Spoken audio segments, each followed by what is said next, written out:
Вибудована платформа, яка зависла над планетою Земля і яка вловлює вібрації часопростору. Я зрозуміла, що я хочу працювати з темою подій, які відбувалися в публічних просторах і які вплинули на наш світ, і також впливають і на майбутнє. Коли перший колайдер постав в Америці, в Далласі, далі були Лос-Анджелес, Москва, Київ, помаранчева революція. Це образ радіації, яка включається, і цей конфайнмент її намагається приборкувати. Тому я його так і назвала приборкувач радіації. Колайдер поєднує як Київський майдан 2014 року праворуч, так і Алматинський колайдер. В Алматі в 86-му році відбувалися протестні події, які були ще до Вільнюса і до Тбілісі, про які нічого не знаємо. Ми бачимо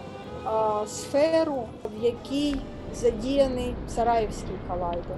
Це фокус на 1914 році, тобто ось це сторіччя між Київським колайдером і Сараївським, коли був вбитий ерцгерцог Фердинанд і почалася Перша світова війна з усім подальшим поділом мапи світу, з розпадом Австро-Угорської імперії, з виникненням нових держав, пошук міста і кордони. В цьому просторі колайдера праворуч у нас розташовані Маріуполь і Слов'янськ.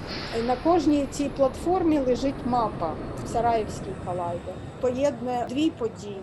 Друга подія – це 1992 рік, сербсько-боснійська війна. Це обстріл Національної бібліотеки, яку першу обстріляли. Військової потреби обстрілювати її не було ніякої, але там зберігалася культурна пам'ять Боснії і Герцеговини. І ті рукописи, які там зберігалися, вони першими з них згоріли. А ліворуч у нас знаходиться Берлін і Луцьк, тобто ось схід і захід. Берлінська платформа, там Берлінська стіна, яка руйнується. І йдеться як про ейфорію в цей момент настання свободи, але всіми ось цими конструкціями я також ставлю запитання і таким чином, що Україна опинилася за стіною Європейського Союзу. Вона опинилася ізольованою, вона опинилася сам на сам з цією проблемою агресії і окупації. Це своєрідне надання голосу Україні і своєрідний дзвін, що не можна закривати очі на ці проблеми, які відбуваються в серці Європи. І ця структура – це не просто простори для демонстрації інсталяцій, це ті простори, які говорять про часопростір, який не є лінійним. Він має дуже складну конфігурацію, який говорить про ці складні взаємостосунки з історичним часопростором. Тут встромлені ось ці відео, які стосуються морських держав, тут Венеція, Одеський колайдер, тут є епізод з Цетіні, тут задіяні фрагменти коронації короля Чорногорського. Тобто йдеться про становлення держави. Держава Чорногорія проіснувала 8 років до 1918-го, і вона свою державність втрачає. Всі ці речі, вони співзвучні з історією України. Ось ця роза, яка на фасаді, це відсилка до середньовічних соборів. Йдеться, власне, про повернення в середньовіччя, коли цивілізаційні норми вже не працюють, коли сила виявляється превалюючою в вирішенні якихось проблем. За допомогою квантової фізики можна пояснювати процеси, які відбуваються в свідомості, і процеси, які відбуваються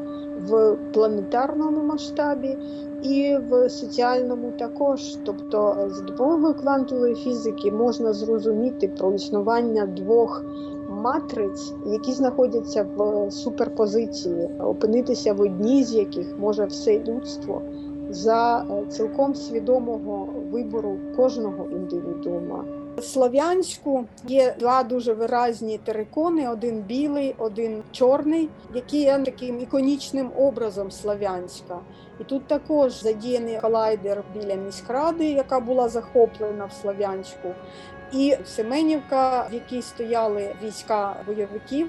Проект ставить запитання, чи є люди елементарними частками в системі прискорення глобальних сил, чи енергія взаємодії може породжувати нові сенси, нові думки, і новий тип суспільних відносин і життя на землі. Я б хотіла запросити до Чорнобильської кімнати, як такого теж виокремленого міста, яке 34 роки тому опинилося покинутим в зоні. Ми летимо над Чорнобильською АЕС і над Прип'яттю. Стіни цієї кімнати – це ультразвукове дослідження плоду, а ось ця куля працює як моніторинг народжуваності в реальному часі в Україні.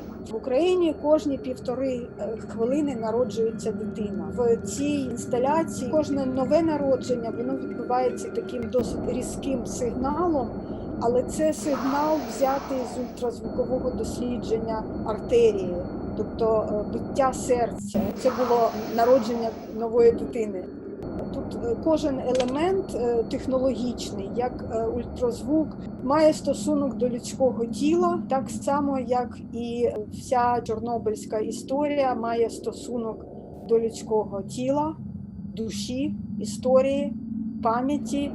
Ось тому мені здавалося дуже важливим в контексті Прип'яті, в контексті покинутого міста говорити про майбутнє, про моніторинг народжуваності в Україні і залучати ось цю Прип'ятську кімнату до цього проєкту «Віртуальний колайдер», тому що це також стосується міст і кордонів, і нашої історії, і нашого майбутнього також.